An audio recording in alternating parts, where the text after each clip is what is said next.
ప్రభుజీ కృష్ణతత్వం అంటుంటారు. అసలు కృష్ణతత్వం అంటే ఏంటి ప్రభుజీ? మీరు ప్రేమ గురించి విన్నారా? వినే ఉంటారు. విన్నాం. ప్రేమ పరిపూర్ణమైన ప్రేమతత్వమే కృష్ణతత్వం అంటే. ఓకే. అయినా మూర్తీభవించిన ప్రేమ స్వరూపం, మూర్తీభవించిన ఆనంద స్వరూపం. భగవంతుడి గురించి మన శాస్త్రములలో సత్ చిత్ ఆనంద స్వరూపము అని భగవంతుడి గురించి అంటారనమాట. ఇప్పుడు చూడండి, కృష్ణుడి లీలలు ఎటువంటిది అని అంటే, ఎవ్వరు ఆయనని ఏ విధంగా ఆశ్రయించినా సరే ఆయనని అట్రాక్ట్ చేసేస్తారనమాట. ఆకర్షణ మనకి మన మన గ్రావిటీ అని అంటారు. మన భూమికి ఉంటుంది గ్రావిటేషన్ ఎనర్జీ. అది ఏం చేస్తుంది అని అంటే, పైకి ఏదైతే ఉంటుందో దాన్ని కిందికి లాగేస్తుంది అనమాట గ్రావిటీ వల్ల. అవును. కానీ కృష్ణుడు ఎలాంటి వాడంటే, ఎంత కింద పడిపోయిన వాడినైనా సరే పైకి లాగేస్తూ ఉంటాడు. అది ఆయన దగ్గర ఉండే శక్తి అనమాట. ఆయన యొక్క లీలల చేత, ఆయన యొక్క చేష్టితముల చేత, ఆయన యొక్క అద్భుతమైన తత్వం చేత అందరి మనసుని కూడా ఆకర్షించే వ్యక్తి కృష్ణుడు. అయితే ఇప్పుడు చూడండి, చిన్నపిల్లల్ని బాలలీలలు చేసి ఆకర్షించారు. అటు చిన్నపిల్లవాడుగా ఉన్నప్పుడు గోపికలందరినీ కూడా ఆయన ఆశ్రయించారు. దాని తర్వాత పెద్దగా అయ్యాడనుకోండి, మిగతా వాళ్ళందరూ తన యొక్క ఫ్రెండ్స్, తర్వాత ఇంకా యంగ్ గోపీస్ అందరూ కూడా కృష్ణుడిని ఆశ్రయించగలిగారనమాట. దాని తర్వాత కంసాదులందరూ కూడా కోపంతో అయినా సరే నిరంతరం కృష్ణుడి గురించే ఆలోచిస్తూ ఉండేవారు, కృష్ణుడి గురించి ఆలోచిస్తూ ఉండేవారు. మిగతా భక్తులు, నారదాది భక్తులందరూ కూడా ప్రేమతో కృష్ణుడిని ఆశ్రయించారు. అర్జునుడు లాంటి వాళ్ళు ఫ్రెండ్షిప్తో కృష్ణుడిని ఆశ్రయించారు. కాబట్టి ఏ విధంగా చూసినా సరే అందరినీ కూడా తన యొక్క మ్యాజిక్లో పెట్టేసేవాడు అనమాట కృష్ణుడు అని అంటే. కృష్ణతత్వం మనకి అన్నిటికంటే పరిపూర్ణమైన తత్వము అని చెప్తారు భగవద్ అవతారములలో. మనకి భాగవతం చెప్తుంది, సాక్షాత్గా అన్ని అవతారముల యొక్క ఏదైతే మూల కారణం ఉందో అది కృష్ణతత్వం అని కూడా మనకి చెప్తారు శ్రీమద్ భాగవత ప్రమాణంగా మనం చూస్తే. ఓకే. అయితే స్వామి అద్భుతమైన ప్రేమ, ధర్మము, ఆనందము వీటన్నిటితో కూడుకున్న తత్వమే కృష్ణతత్వం అన్నమాట. ఓకే. అయితే ప్రభుజీ, హిందువులు కృష్ణుణ్ణి అసలు ఎందుకు పూజించాలి ప్రభుజీ? హిందువు అని అంటేనే రామకృష్ణాదులందరినీ కూడా ఆరాధన చేసేవారే. సనాతన ధర్మానికి ఒక మూల స్తంభం, లేదా ఒక విధంగా చెప్పాలి అని అంటే సనాతన ధర్మానికి ఒక అన్నిటికంటే ముఖ్యమైన గ్రంథం మనకి భగవద్గీత. కృష్ణుడిని గీతాచార్యుడు అని అంటారు. కృష్ణం వందే జగత్ గురుం. మనందరికీ గురువు ఎవరు అని అంటే అది శ్రీకృష్ణుడే. గీత ద్వారా అసలు హిందువు అని అంటే ఏంటి, సనాతన ధర్మానికి చెందినవారు అని అంటే ఏంటో తెలుసా అండి? మనకి భగవంతుడి పైన నమ్మకం ఉంటే మనం హిందువులం కాదండి, మనం సనాతన ధర్మానికి చెందిన వాళ్ళం కాదు. మన శాస్త్రముల పైన నమ్మకం ఉంటే మన హిందువులం అవుతాం. చాలా మంది అనుకుంటారు, మేము గుడికి వెళ్తామండి, మేము బొట్టు పెట్టుకుంటామండి, మేము భగవంతుడికి అగరబత్తి తిప్పుతామండి కాబట్టి మేము హిందువులం. Sorry sir, you are not Hindu. మనం ఎప్పుడైతే గీత, భాగవత, రామాయణాదులు అన్నిటినీ కూడా ఒప్పుకుంటాం అప్పుడు మనం హిందువులం అవుతాం అన్నమాట. ఎందుకంటే మనకి భగవంతుడి గురించి ఎలా తెలిసిందండి? మీ కృష్ణుడు ఉన్నాడు అని ఎలా తెలిసింది? భాగవతం నుంచి తెలిసింది. రాముడు ఎలా ఉన్నాడు అనేది తెలిసింది రామాయణం నుంచి తెలిసింది. మనం రామాయణము, భాగవతము, భగవద్గీత, ఉపనిషత్తులు, వేదములు వీటిని ఒప్పుకున్నప్పుడే మనం భగవంతుడికి నమ్ముతాము అని మనకి ఆచార్యులు చెప్తారనమాట. కాబట్టి ఆస్తికత అని అంటే గ్రంథములపైన నమ్మకం పెట్టడం, మన శాస్త్రములపైన నమ్మకం పెట్టడం, మన ఆచార్యులపైన నమ్మకం పెట్టడం. కాబట్టి మనందరికీ ఎవరైతే కృష్ణుడు భగవద్గీతలో ఒక విషయం చెప్తారు, ఏంటో తెలుసా అండి? అహం బీజ ప్రదాపిత అని అంటారు. మనందరికీ తండ్రి ఆయనే. మనందరం కూడా మమై వాంసో జీవలోకే జీవభూత సనాతన అని అంటారు గీతలో. మనందరం కూడా కృష్ణుడి యొక్క అంశములు, చిన్న tiny part and parcels of Krishna అని అంటారు. అంటే మీకు ఎక్స్ప్లెయిన్ చేయాలి అని అంటే, ఒక పెద్ద బంగారపు ముద్ద ఉందనుకోండి, 1 kg బంగారపు ముద్ద ఉంది. మీకు ఒక ఉంగరం చేయించుకోవాలి అని అందనుకోండి, దాంట్లో కొద్ది బంగారం తీసి మనం ఉంగరం చేయిస్తాం. కృష్ణుడు ఆ బంగారపు ముద్ద లాంటి వారనమాట. మనమేమో చిన్న చిన్న ఉంగరం లాంటి వాళ్ళం అనమాట. కాబట్టి మనకి కృష్ణుడికి ఉండే సంబంధం ఏంటి అని అంటే జీవేర స్వరూపహోయ్ కృష్ణేర నిత్యదాస్. మనందరం భగవంతుడి యొక్క దాసులం, భగవంతుడికి సేవకులం అనమాట. కాబట్టి ఆయన సేవ చేయకపోతే ఇంకా మనిషే కాదు కదండి. దుర్లభో మానుషో దేహో తదపి దుర్లభమర్థతం మనుష్యత్వం ముముక్షత్వం వైకుంఠ ప్రియ దర్శనం. ఈ మానవ జన్మ లభించిందే భగవంతుని తెలుసుకోవడానికి. కాబట్టి ఆ భగవంతుడి ఆరాధన అనేది ప్రతి ఒక్కరూ తప్పకుండా చేయాలి. మన సనాతన ధర్మంలో కృష్ణ రామ ఆ యొక్క సేవ, వాళ్ళ యొక్క తత్వాలను మనం శ్రవణం చేయటం, వాళ్ళకి సేవ చేయటం అనేది చాలా ముఖ్యం. కాబట్టి ప్రతి ఒక్కళ్ళు కూడా చక్కగా కృష్ణుని ఆశ్రయించాలి, కృష్ణుడి యొక్క భక్తి చేయాలి. ఓకే. అయితే ప్రభుజీ, కృష్ణుడిని ఆరాధించాలంటే కృష్ణుడి విగ్రహం అనేది మనం ఇంట్లో పెట్టుకొని ఆరాధించాల్సి ఉంటుందా గురూజీ? అసలు ఎందుకు పెట్టుకోవాలి కృష్ణుడి విగ్రహాన్ని? కృష్ణుడి యొక్క విగ్రహం ఎందుకు పెట్టుకోవాలి అని అంటే, మనం మీకు ఒక విషయం చెప్తానండి. మీకు చాలా ప్రేమ ఉన్ని వ్యక్తిలోని ఎవరైనా ఉన్నారనుకోండి, మీరు ఏం చేస్తారు? మా కాలేజ్లో మేము ఇంజనీరింగ్ చదువుకునేటప్పుడు చూసేవాళ్ళం అనమాట. ఎవరికైనా గర్ల్ ఫ్రెండ్ బాయ్ ఫ్రెండ్ ఉన్నారనుకోండి, వాళ్ళు ఏం చేస్తారు తెలుసా? స్క్రీన్స్ ఎవరిపైన వాళ్ళు ఫోటో పెట్టుకునేవారు అనమాట.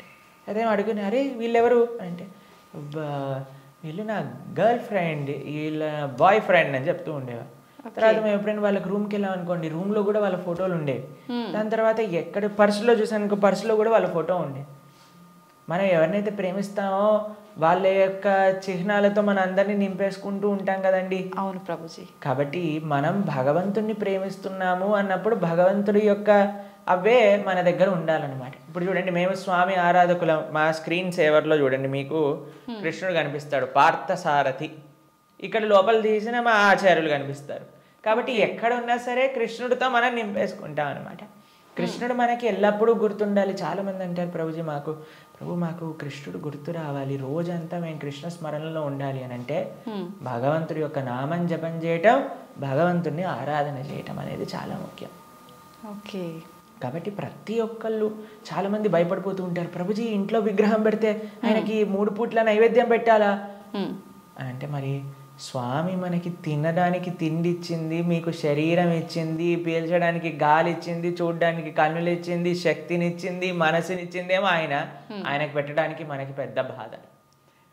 ఆయన నుంచి అన్ని వాడుకోవడానికి అయితే అప్పుడేం అడగట్లేదు, ప్రభుజీ మేము ఇంత వాడేసుకుంటున్నాం కృష్ణుడి దగ్గర నుంచి అని ఎవరు అడగాల్సిన అవసరం లేదు.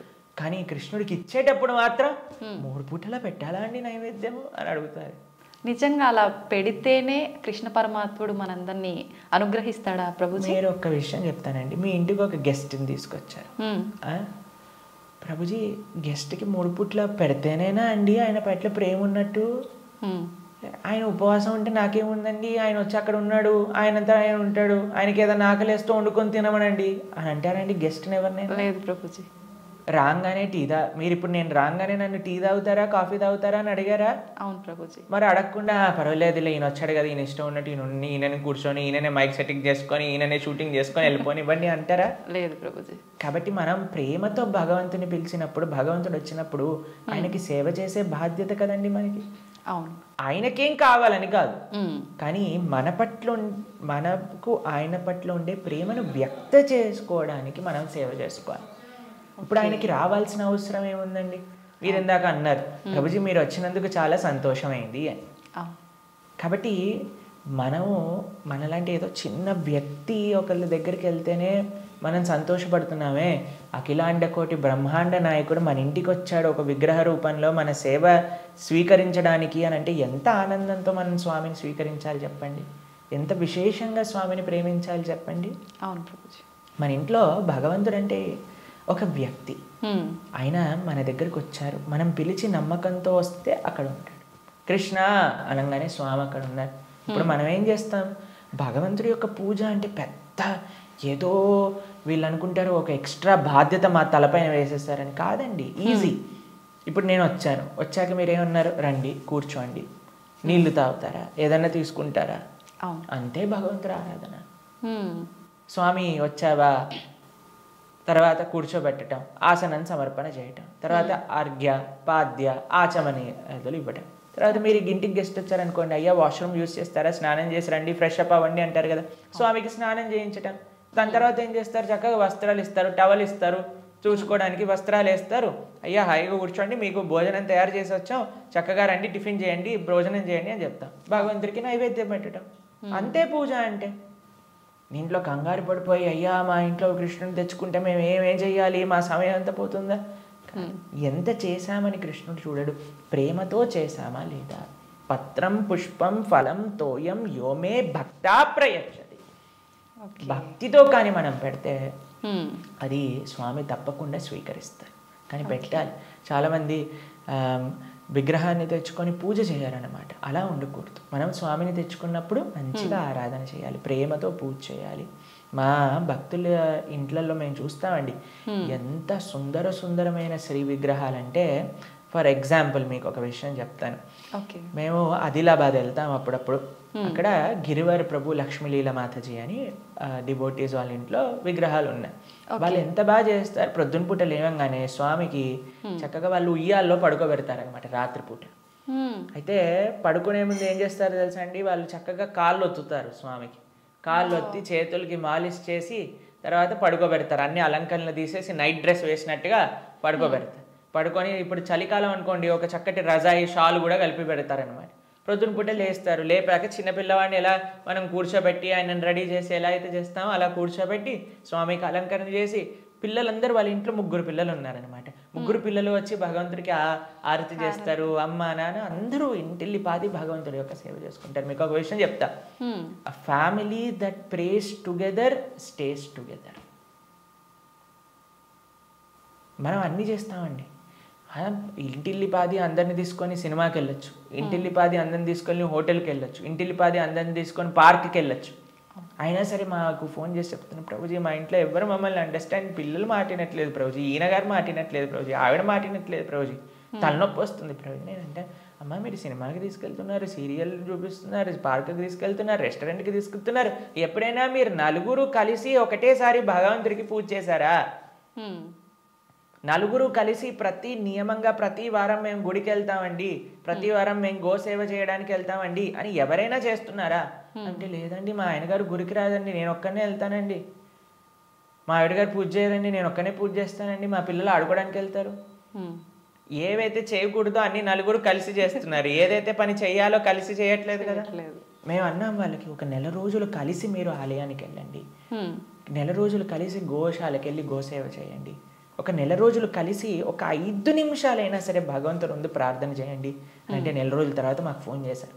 ఫోన్ చేసి ప్రభుజీ ఇప్పుడు మేము ఇంతకు ముందు కంటే చాలా ప్రశాంతంగా ఉన్నాం,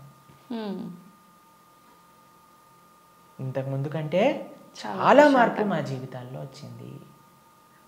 కాబట్టి మేమన్నా ఇలానే చేస్తూ ఉండండి, ఇంకా శాంతి మీ ఇంట్లో పెరుగుతుంది. కాబట్టి మనకు ఒక కామన్ పాయింట్ కావాలి. ఆ కామన్ పాయింట్ మంచి సెంటర్ అయి ఉండాలి. అది భగవంతుడు. భగవంతుని కేంద్రంగా పెట్టుకుంటే, ఇప్పుడు మన ఇంటికి కేంద్రం ఏంటండి, డైరెక్ట్గా ఇంట్లో నుంచి రాగానే ఫస్ట్ మహావిశ్వరూప దర్శనం, పెద్ద LCD స్క్రీన్ టీవీ కనిపిస్తుంది మనకి. అవును ప్రభుజీ. కాబట్టి టీవీ మనకి కేంద్రం అయిపోయింది. ఇల్లు టీవీలో ఏం చూపిస్తారండి, ఆ చెత్త ఈ చెత్త తప్ప ఏం అవసరమైన విషయాలు ఏం చూపించరు, ఇలాంటి ప్రోగ్రాంలు విషయం పక్కన పెడితే. కాబట్టి మనిషికి ఏది మంచిదో అది మనకి కేంద్రంగా ఉండాలి. ఇప్పుడు దురదృష్టవశాత్తు టీవీలు కేంద్రం అయిపోయాయి ఇంటికి. ఎంత పెద్ద టీవీ ఉంటే అంత గొప్ప స్టేటస్ని ఇది అని చెప్పుకునే వాళ్ళు కూడా తయారైపోయారు. మేము ఒక భక్తుల ఇంటికి వెళ్ళాం. జనరల్గా భక్తుల ఇంట్లలో టీవీలు చూడం మేము ఎప్పుడు కూడా. వాళ్ళు టీవీలు తీసేసి ఎక్కడైతే టీవీ ఉండాలో అక్కడ ఆలయం ఉంటుంది. మా ఇంట్లో కూడా టీవీ ఉండదండి. మా ఇంట్లో హాల్లోకి వెళ్తే ఫస్ట్ కనిపించేది మీకు మా పూజా గది, మా ఆరాధన మూర్తులు అన్నీ కూడా కనిపిస్తూ ఉంటాయి అన్నమాట.